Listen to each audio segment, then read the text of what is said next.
পাখি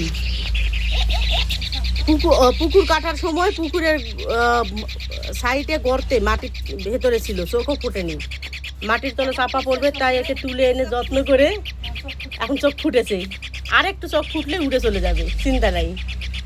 kilo kilo মাছ খাই, মাছ খেয়ে বেঁচে আসো না সাবিন? কেন সাবিন 2 কেজির উপর মাছ খায় চোখ ফুটেছে। যাক তবু বেঁচে আছে, এটাই ভালো, যত্ন করে বেঁচে রাখা হয়েছে, আর একটু বড় হলেই উড়ে যাবে আশা করি। তোমার কি ভালো লাগছে পাখিটা দেখে? কি হয়েছে কি হয়েছে কি হয়েছে, চিন্তা নাই, ওকে মাছ খায় খাওয়াই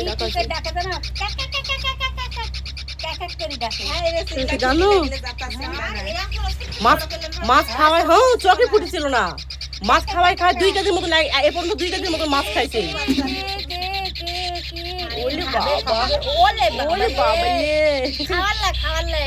মাছ কেটে কেটে দাও, এর খিদি নাই।